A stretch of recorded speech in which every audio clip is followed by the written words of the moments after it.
This video is brought to you by CuriosityStream. When you sign up at curiositystream.com/RoyalOcean, you'll also get access to Nebula, the streaming video platform that Royal Ocean is a part of.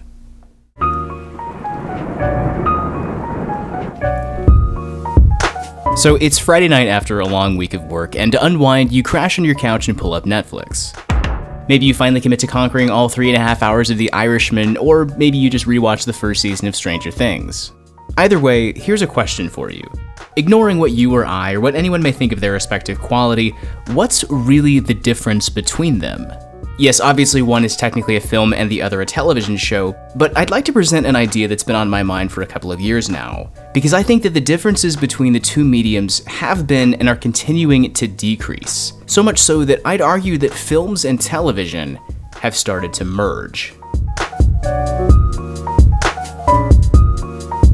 We're living in a time when more movies are being made than ever before, but it's also a time when there are more options for entertainment than ever before, nearly all of them serving as competition for movie theaters. It's a pretty simple line to draw from there to the fact that the average moviegoer is increasingly preferring a story or world they're already familiar with and invested in versus something that they're not.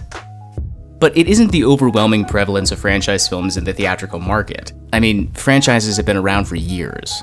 Shout out to the Andy Hardy cinematic universe.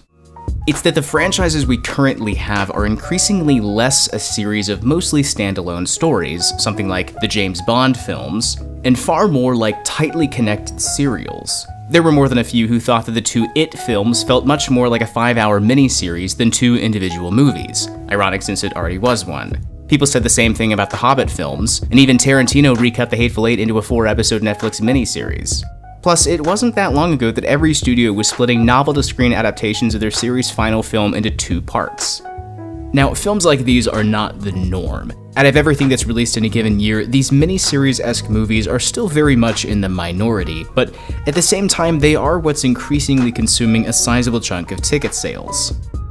Look no further than the MCU, a giant television show if there ever was one, that prides itself on cliffhangers, season finales, special guest star appearances, and post-credit sequences that are basically just tune in next week advertisements for future episodes.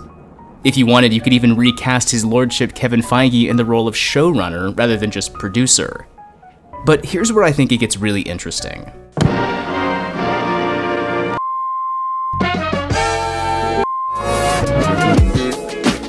Between the two mediums, there's even more evidence to suggest that television is moving closer and closer towards film, especially if you separate cable and streaming services from standard network television channels. For one, the number of episodes per season for most cable or streaming shows is under 15, actually much closer to or even below 10, far fewer than the network standard of 22. If you were to look back at the industry 30 years ago, you'd find that there were pretty much 2 distinct camps. Film actors and television actors, and very little crossover between them. However, today, crossover happens all the time. There isn't really a distinction between a film actor or a television actor. Same for directors. In fact, the number of directors helming entire seasons of shows by themselves has substantially risen. Historically, something much more in common with 3 or 4 hour miniseries or single-camera sitcoms, but a rarity with expensive dramas. Gone are the days of the 4:3 ratio standard definition broadcast.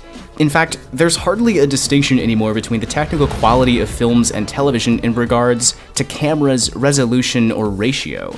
Even the pilot for Marvel's short-lived Inhumans was shot with the same IMAX digital cameras that were used to shoot Endgame.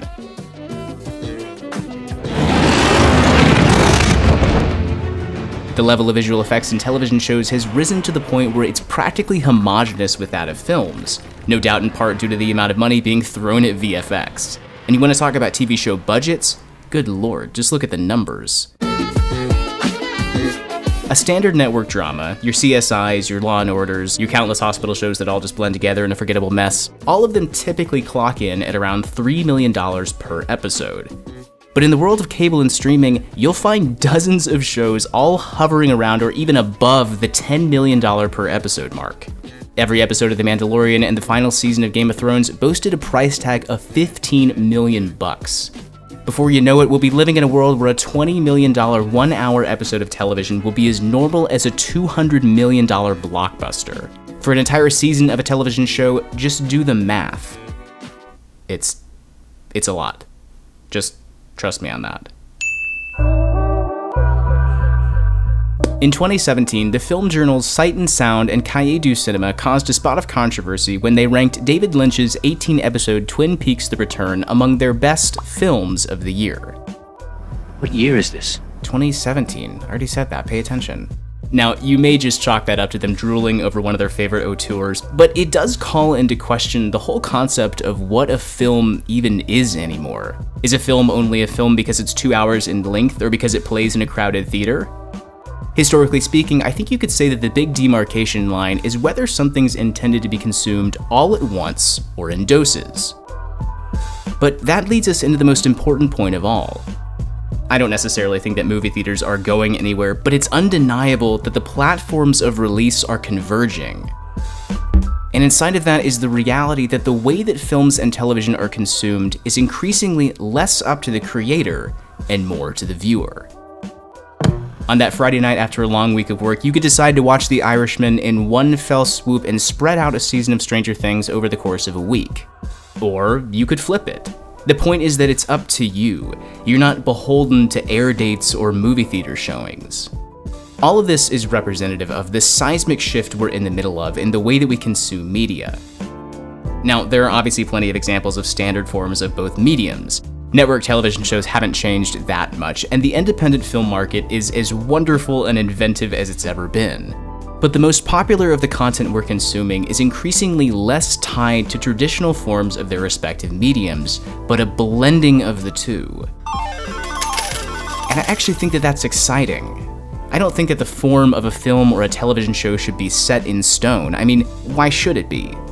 What ultimately matters is what's being made, not how or where it's necessarily consumed. And I actually think that one of the most exciting possibilities before us over the next 10, 20, or however many years is just how likely it is that those traditional forms will be broken down and reassembled into something new.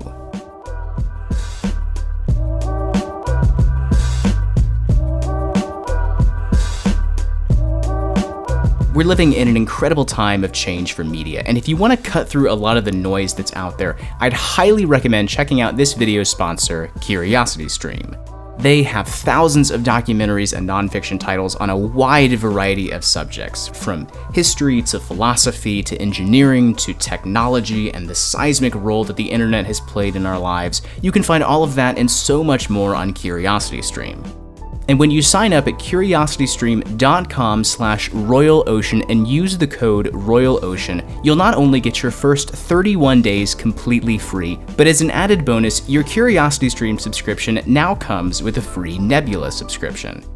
Nebula is a new streaming service built by and for creators, including a ton of my favorite film essay channels.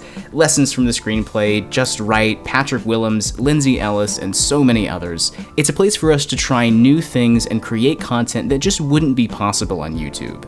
Give CuriosityStream a shot and get free access to Nebula when you sign up at curiositystream.com/RoyalOcean.